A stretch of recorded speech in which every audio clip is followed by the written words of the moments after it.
participating in something that he didn't have my consent for. Hello and welcome back to Drama Investigator. David Dobrik recently got exposed for promoting gambling to young fans. He's also been exposed for bullying someone for being crippled, saying the N-word, making racist jokes, and forcing former Vlog Squad members to kiss other Vlog Squad members without their consent. Yikes. And if you didn't think things could get any worse, now he's deleting old clips. Trisha Paytas has made countless exposing videos ever since her ex Jason Nash stumped her, where she dragged David Dobrik and the Vlog Squad for multiple disturbing things. But no one really cared or believed her at the time. Everyone just told her to be quiet. Well, now dirt is getting dug up by none other than her new brother and sister-in-law, Hila and Ethan Klein. They recently interviewed a former Vlog Squad member, Seth Francis, on the H3 podcast. Seth described how David made him do racial stereotype jokes on vlogs and set him up to kiss Jason Nash without his consent, which resulted in Seth leaving LA because he couldn't handle what he was being made to do.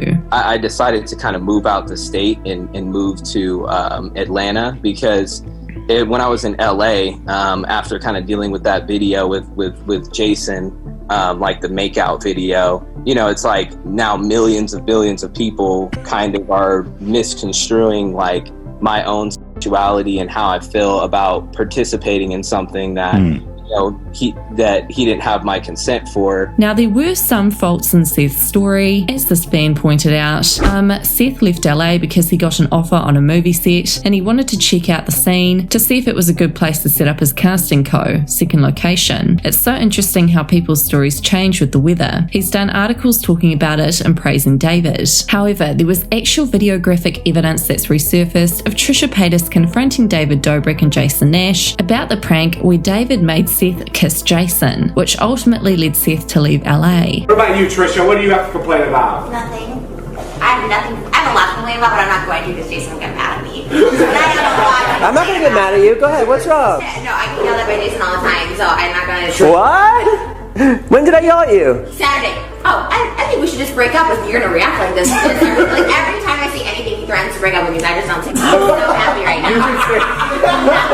I'm so happy right now. See, I have it working perfectly. She was upset that I was going to make out with Seth, and so I flipped out. You being mad about the Seth? Well, that's not true. I was here. Being mad about the Seth makeout thing is crazy. It's crazy. It's crazy. I said to you specifically, don't have a make out with guys, girls, moms. I don't care. Like, I won't. What if he was in a movie and he had to do that? It's not a movie. It's David's vlogs. No one.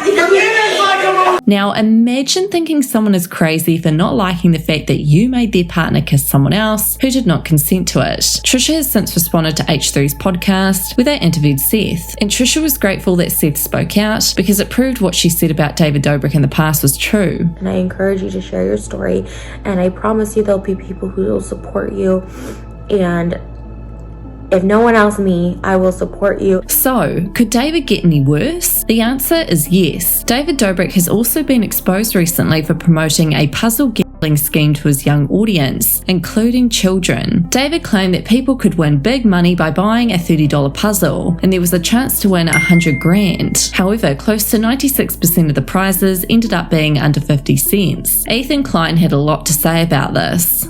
Yes, gambling can be a fun activity, but there's a reason that it's tightly regulated to make sure that it's honest and that it's being audited fairly and that it's not taking advantage of minors. So I understand gambling is fun, that's why people consider it a vice and that's why it's so tightly regulated, but that's why this is a problem, is because he is selling it to minors. There is no age barrier. You can buy as many puzzles as you want, and it's not being audited and regulated like normal gambling is. So while it is fun, and I'm glad you had fun and that you're 18 years old, there's a lot of problems with this product that I don't think are okay, and I think is kind of immoral, and it's not a good precedent. I don't think it, I don't like it. We put in the code. Let's reveal it. And anytime now. Oh shit! We won! Yeah! It appears that David Dobrik does not care about his audience and they are just a dollar sign to him. Here's proof of that when he bought an oversized bed not long after he did the gambling promo. So, past clips of David are now resurfacing since he's been exposed. There's also multiple more receipts of him being racist and making jokes. He's even been exposed for making fun of someone for being crippled. David has only once addressed all of this old offensive content, and that wasn't even on YouTube. It was on a podcast he'd made in July last year, and the reason for him apologising on a podcast was probably because then people wouldn't be able to comment underneath and cancel him. Every video I make, every Instagram I post, everything I do, I just want to cheer somebody up. I want to make them laugh. I want to make them smile. I want them to share it with a friend. And I want them to have a positive experience when they're interacting with anything I produce. And with that being said, I feel like on a handful of occasions, I've just missed the mark on that. And that really, really bums me out. And that kind of sucks that it took me so long to understand. But I think when we went to our first Black Lives Matter protest, and I was looking through my DMs afterwards, and it's one thing to get DMs from somebody going, hey, your video's so funny, or this was so funny, but it's a completely different thing to get DMs about how much your alliance with a cause means for that person and their family, or how much it means that you're using your voice to amplify theirs. Like, that is a completely different feeling.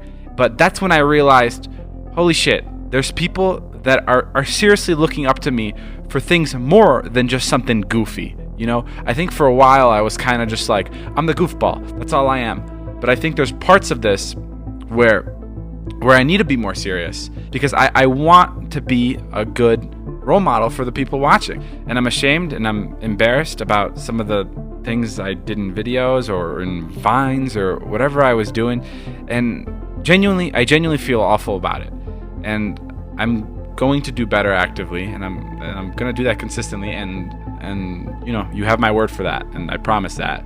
And if I'm anything, I'm a man of my word. And I just want to say that if there was a kid who saw something from me that didn't make them feel welcomed or just made them feel uncomfortable, I'm sorry. I did not ever mean to make anybody feel out of place. I genuinely just want to make you have a good time, and I'm going to do that from here on out, and I'm going to do a better job at it. So, what are your thoughts on David Dobrik at this point? Let me know your thoughts in the comments.